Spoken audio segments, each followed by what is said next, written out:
Can you believe these beauties don't have a lick of rub on them? We throw them on, and we're just going to wait to put the rub on after we shred it. Want to know how? Let's barb a funk around and find out. In this series, we'll be putting a Fat Daddy V-basket into a Smokeslinger and seeing what effects that have. And then we'll show you what the mop is made out of. This video will cover the increments in which you're going to mop and feed the fire. So subscribe, like, and follow me for the No Rub Pork Butt series. Welcome to the Funkatorium. Hope you got your morning wood on. Let's barb a funk around and find out. Today we're going to use a fellow Smokeslinger's system of using a V-basket. That's my V-basket setup right here. By the way, it's 36 degrees. So he puts lump in the bottom, just enough to cover the bottom. I don't have lumps, so I'm using briquettes. He gets a charcoal basket.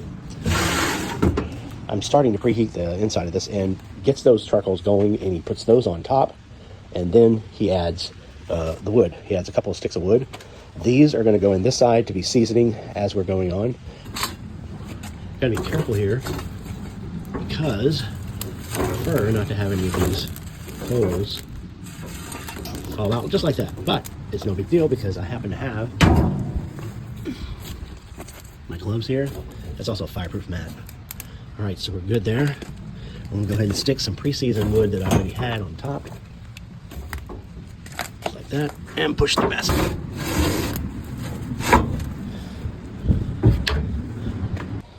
So that's the wood put in there for seasoning. Remember, this isn't going to be lit, and I probably put more than I'm going to use today. But I always like to have a set of seasoned wood for the next smoke, like I did on this one. So let's talk about settings. Everything's wide open for the first at least 30 minutes or so to get that wood caught on. So these are wide open. I'm going to do this in the offset mode.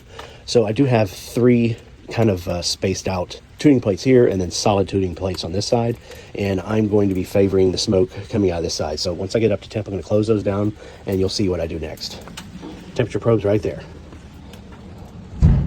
All right, didn't take long. I'll have to find out the time later. This right here goes to half.